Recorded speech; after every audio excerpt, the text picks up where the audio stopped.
So, Captain Marvel. I when I started thinking about this YouTube channel, I want to say I don't know why, but I just envisioned myself doing a Captain Marvel review. But I do know why, and it's because there were a lot of things that didn't work for me and that I would have changed if I were in charge. Um, So, what Captain Marvel is it is a superhero movie starring Captain Marvel, who, fun fact, in the comics was originally a male person, apparently, but in the movie they decided to, I guess they were, I don't know if they were just gender bending or if they were like making Miss Marvel Captain Marvel because Carol Danvers, the human name of um, Miss Marvel, is the name of the person who is Captain Marvel in the movie that just came out. So the plot is basically that she is an amnesiac soldier. She does not remember her life. And through the movie, she realizes that her Kree alien friends are keeping secrets from her, and it's like a medley of secrets. It's not just one secret. Um, what I think it did wrong. Um, I felt like the movie at times felt like a buddy cop movie. It has Samuel L. Jackson playing Nick Fury and Brie Larson playing Carol Danvers or Captain Marvel, and they work together after both being kind of simultaneously betrayed by uh, Fury by his boss, and Carol by her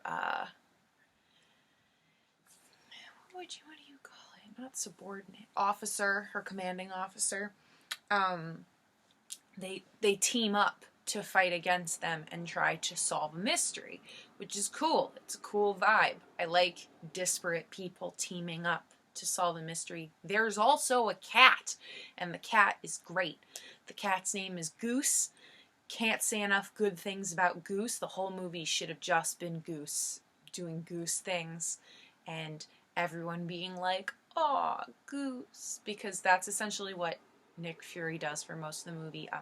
After Goose shows up, which is 45 minutes in, he's like, "Well, you're a cute little kitty, aren't you?"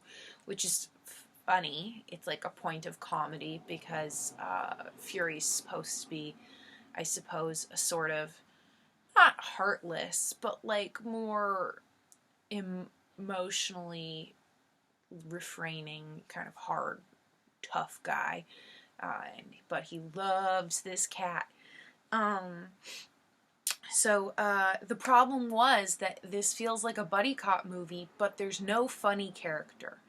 Um, in a lot of buddy cop movies, you have, sort of the Jackie Chan character who's wacky, or you have the Chris Rock character who's wacky.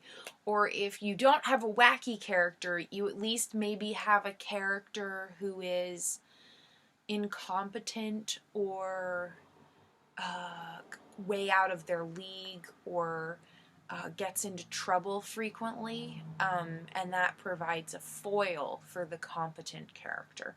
But you don't super have that in Captain Marvel.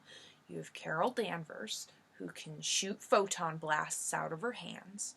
You have Nick Fury, who has no powers, but he's like a secret agent, so he can fire a gun and like drive fast and that sort of thing. And he's like smart.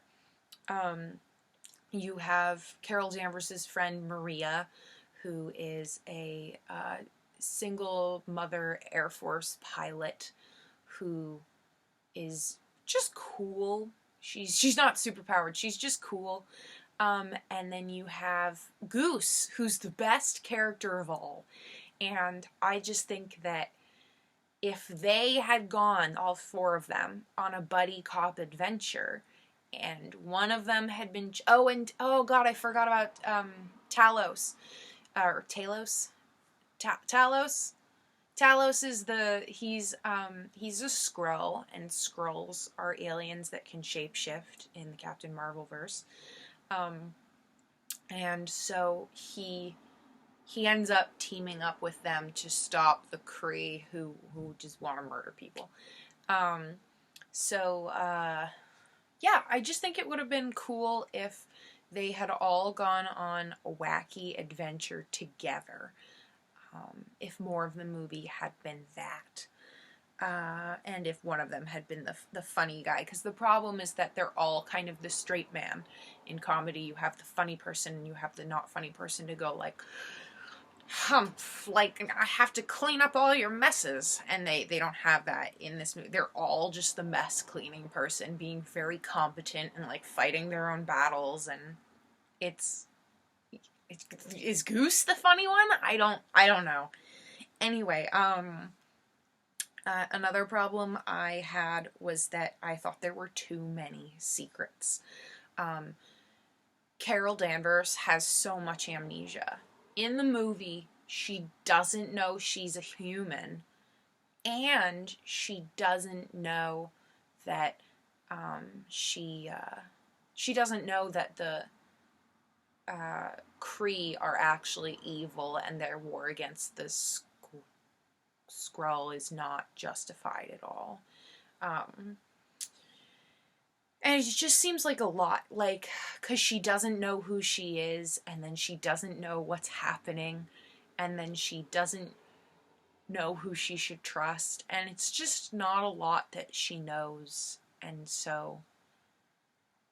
it's not helped by the fact that, I don't know why, but the director seems to have given Brie Larson, the actress that plays Carol Danvers, the direction to just look as emotionally repressed as possible.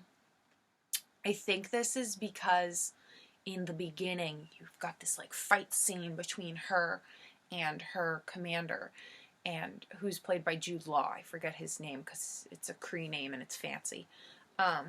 So Jude Law is like, you must contain your anger, it will get the best of you. And she's like, but I love my anger. And her anger makes her powers go, or her emotions do. I don't know which emotions, it's just emotions. And so I feel like the movie was, so I'm a feminist, but I feel like the movie was trying too hard to be feminist because it was like it was taking these things that people tell women like too seriously, I think. Like people tell women to smile or to not be so hysterical, and I feel like the movie was like an enormous allegory for that, where this Kree guy was telling Captain Marvel, like, you're being an emotional woman, and she was being like, and wanted to just photon blast him into the sun. But the problem is that you have, as the audience, you have a hard time empathizing with her because her face doesn't move that much. She has a couple emotions in the movie, which is how I know it's not her acting, it was the direction. She does like a sly smile. She does like a concerned frown. She does like a rageful face. It's not super rageful. It's like slightly rageful. It's repressed, but she doesn't. At no point does she experience like true joy or like horrible loss or like, I don't know. There's a wide range they're missing out. She never looks worried or happy or even like peaceful. I would say she doesn't look peaceful at any point. And what makes that worse is that we never really learn about who Carol Danvers is because she has amnesia. And the movie does not allot much time to who she is as a person. All you see are these flashbacks, and in the flashbacks, you kind of lose a sense of immediacy or potency for those moments because they've already happened. Like, for example, she has a flashback where, like, she sees a Kree soldier shoot her, her, like, friend and mentor, Dr. Lawson, but she can't. In the movie, it happened like 6 years ago, and she had forgotten about it with amnesia, so all of the potency of it feels like it's dispersed. Um, so this is what I would have done instead for the movie. This is my script doctor. I would have essentially started the movie about 15 minutes forward from where it actually starts. I would have had Captain Marvel know that she's human. So she's human, she's on the Air Force base, she's yucking it up with her cool friend Maria and her, like, suave mentor, Dr. Lawson. And Dr. Lawson is a Kree, and so I imagine that the Kree are, like, in contact with her sometimes, and so Carol Danvers, Captain Marvel, gets kind of drafted into Kree shenanigans by the Kree. So you can still have that betrayal later on when she realizes the Kree are evil. She is an Air Force pilot, so I think it would be totally normal for, the Kree to say, like, Carol, we are fighting against these terrorist Skrull, and we are fighting for democracy throughout the universe. It's kind of like a lie of, like, the Federation and Star Trek, where they're like, yeah, we control everything, but we're definitely good. And so I just believe that Carol would believe them, and so she could be like, yeah, like, I fight with the Kree for freedom, but actually she doesn't. So then after you have these scenes where you're actually building up character interactions and relationships between Carol and Dr. Lawson and Maria, then you have Dr. Lawson doing that mission with Carol that you see in a flashback anyway, so it's not like it would take extra time to do in the movie. You have Dr. Lawson and Carol, like, flying the plane, and they were gonna go to Dr. Lawson's secret lab, but a Kree ship, like, takes them down, and Carol's like, what's happening? And Dr. Lawson's like, Carol, I have to tell you, like, the Kree aren't who you think they are. And then, pow, she's, like, shot right in the chest by, like, a Kree soldier. And Carol's like, my mentor and friend! And so you actually get to see Brie Larson do a facial expression. And then, so Brie, like, fights him off. She, like, grabs a blaster and, like, fights him off or something. And, well, I mean, she has to get her powers, so I guess she blows up the ship like she does in the memory, and she gets her powers and she uses them to skedaddle away, actually. But she's shaken and she's frightened and she doesn't know what's going on. Again, more emotions on her face. But, and then she runs to her friend Maria's house or something to that effect. And she's like, Maria, like, you wouldn't believe what happened. This is crazy.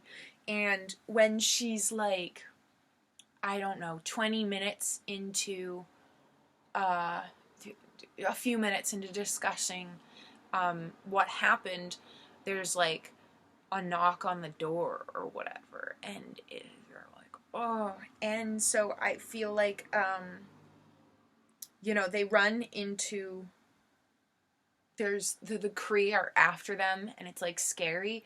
But when they're like running away, they run into a team, like a couple of Skrull, who offer to like wear their faces and serve as a diversion to let them get away.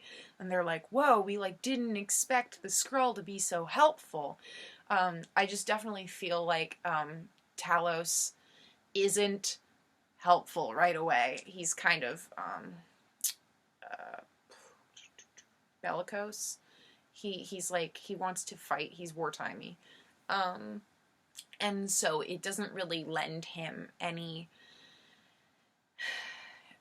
you don't get any faith in him immediately. Like you're like, why would Carol trust him? There's no reason to. But so this diversion, it lets them get away, and Talos is still with Maria and Carol, and he's like explaining to them what's happening, and they're like, he's explaining to them what's happening, and they're I guess they just believe him. And I'm realizing now that if they did this, we'd lose the scene where Fury's boss is a Skrull. Because at one point Talos changes into Nick Fury's boss, because Nick Fury is like chasing after them. But I'm sure we could iron that out in development. Anyway, I just think that we needed more time with Carol Danvers and her Earth crew to actually build relationships with them that mattered, because you don't know who Carol Danvers is, because Carol Danvers doesn't know who Carol Danvers is. I definitely think someone needs to be funny. God damn it.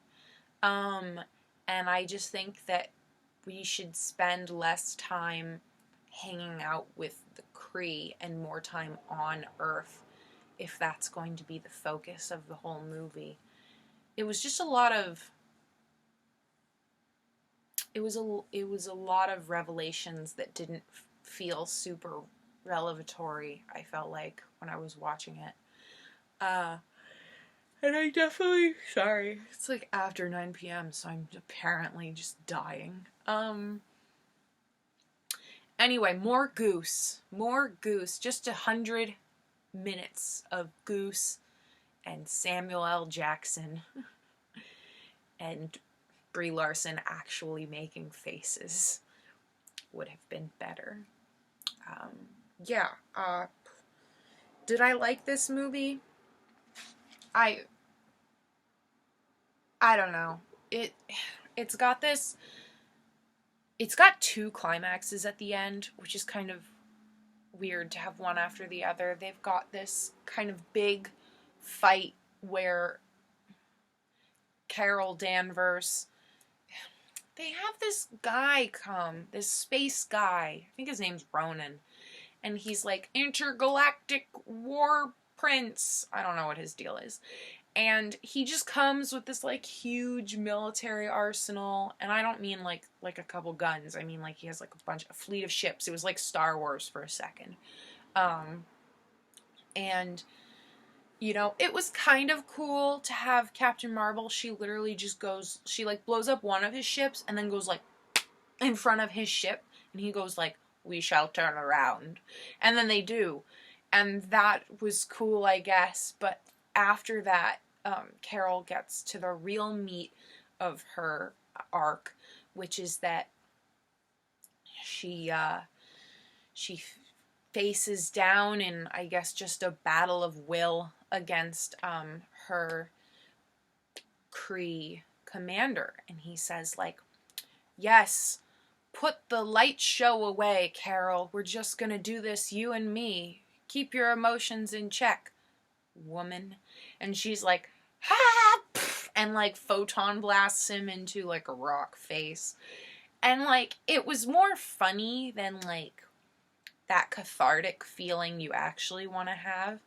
And I guess that's okay, because spoiler, there was even a climax before that, which was that Carol was like in this AI interface, and I guess the Kree were trying to reprogram her because she's basically like a weapon, so that she wouldn't remember that they're bad, maybe.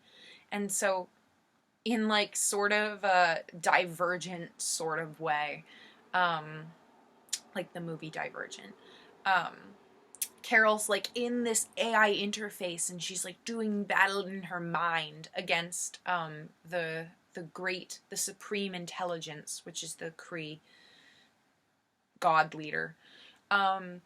And so yeah,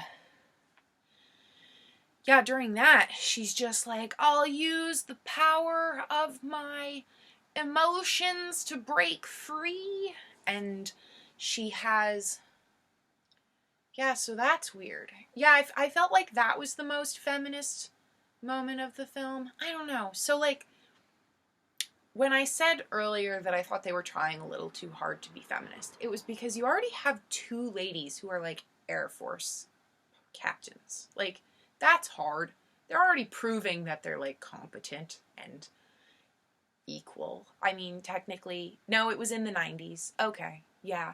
I was gonna say maybe they weren't allowed to serve on juries, but I think that was something that fixed in the 70s. Anyway, so they're very competent, both of them, Maria and Carol. They've proven themselves as capable leaders, friends, I don't know, parents in Maria's case. So it was just kind of, it was, I don't know, I felt like the most feminist moment of the movie was when Carol's battling this AI who is taking the shape of a woman and her mentor. And the AI is being like, you're just human scum. And Carol has all these flashbacks to her childhood and young adulthood when people told her that, like, she wasn't allowed here, or she'd never survive, or she wasn't strong enough. And like every time, whether it was at batting practice or in a go-kart ring, or when she was trying to serve in the armed forces, she would always get back up. And so her big, like, feminist cathartic moment is that she chooses to get back up. And it seems like a win for humanity, like, because the AI was like, you're just a weak human. And she was like, no, I'm a woman. And she doesn't say that, oh my god, but she stands up and she's like, I never back down from a fight. And anyway, that all three of these climaxes didn't work for me. I was left unsatisfied. And it's because in the one where she's fighting the AI, she has all these flashbacks that, like, you didn't experience. You didn't, as the audience, get to see any of her time as a human woman. You only see it in flashbacks. And so it didn't ring true to me. And then God damn it.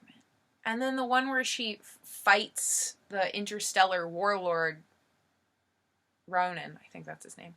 He, it just seemed like a DC ending battle, and I'm not interested in that. I don't want a big CGI robot fight. That's not what I'm here for. I want to see human interaction and, like, overcoming personal problems and working together and having a couple laughs on the way. That's not what we got. It's better than, like, most of the DC movies, but it's probably only, like, middle of the road in the Marvel verse. And out of all films, maybe it's like a 6.5 out of 10. It's like, it's inoffensive, but it's not great.